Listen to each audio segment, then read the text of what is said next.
Assalamualaikum warahmatullahi wabarakatuh. Perkenalkan, nama saya Do Pangestu dengan NIM 203108 dari jurusan Pendidikan Luar Biasa. Baiklah, di mata kuliah pengantar kewirausahaan ini saya akan membahas mengenai bisnis model kanvas.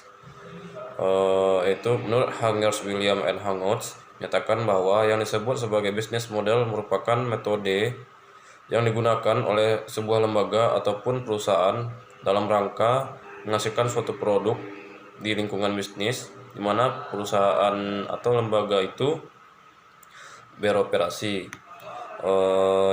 Yang artinya bisnis model juga didefinisikan sebagai metode yang digunakan oleh perusahaan untuk menjalankan bisnisnya, yang membuat perusahaan itu akhirnya berkembang, bisa bertahan, menghasilkan dan menguntungkan.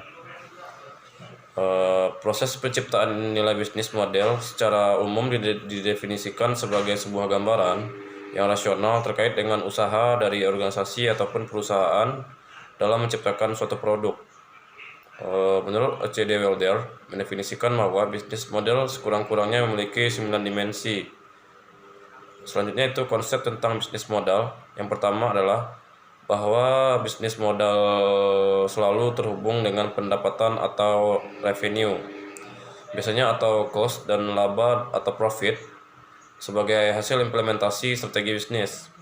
Kedua itu bisnis model itu terdiri dari kombinasi berbagai elemen yang menggambarkan tujuan strategi. Proses teknologi termasuk struktur penciptaan nilai bagi pelanggan agar organisasi mampu bersaing secara sukses pada satu pasar bisnis tertentu.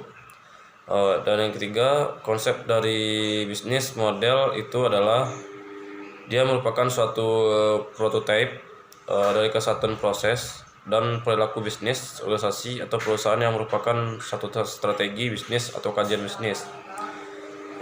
Ia memiliki peluang sukses yang dapat dipertanggungjawabkan ketika diimplementasikan oleh perusahaan manapun.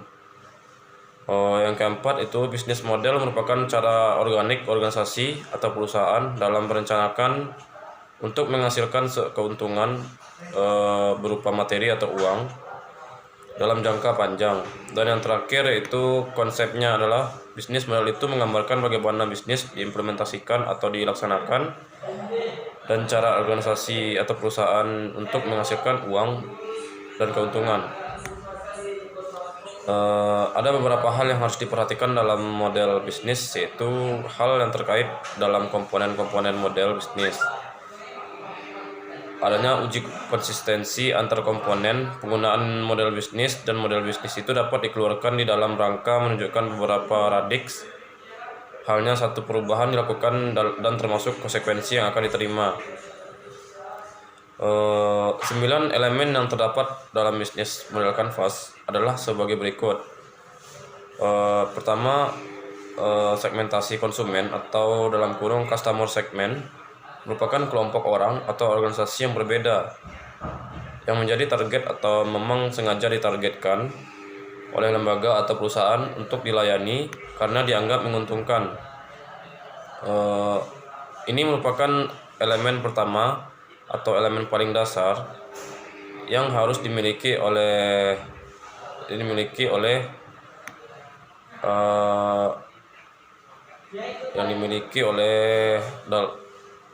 dalam memulai bisnis model kanvas.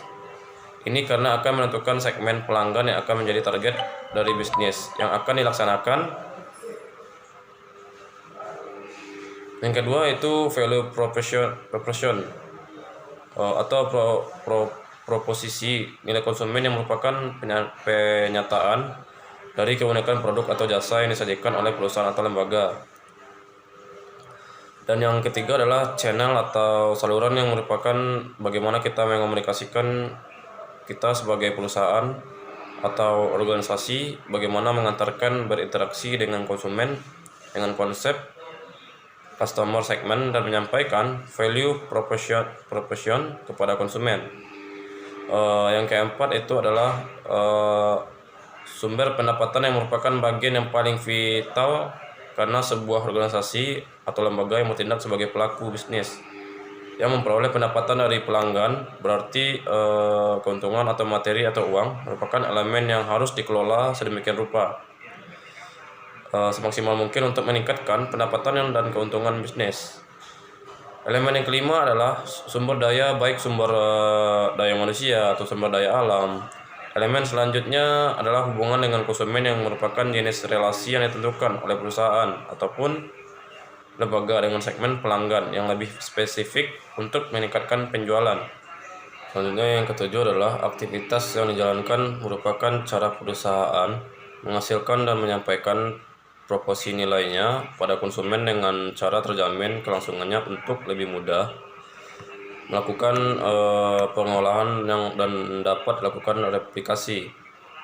Selanjutnya adalah partnership, yaitu yang merupakan perjanjian formal di antara dua atau lebih perusahaan terpisah di mana di dalamnya dapat atau terjadi kesepakatan dan kerjasama dalam mengembangkan sekaligus memperbaiki posisi perusahaan. Elemen ini berfungsi untuk pengorganisasian aliran satu barang atau produk atau layanan lainnya dimiliki oleh lembaga atau perusahaan. Partnership dibedakan menjadi 4 jenis, yaitu yang pertama strategic alliance antara dua perusahaan bukan kompetitor. Jadi produk dan jasanya tidak sejenis.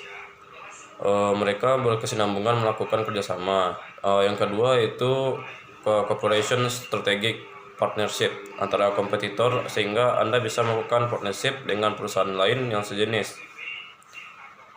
Dan terakhir untuk menjamin supply, maka bentuknya adalah buyer and supplier relationship.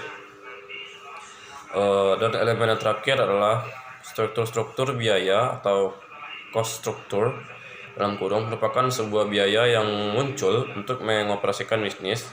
Dan elemen tambahan yang tidak kalah pentingnya adalah struktur pembiayaan bisnis.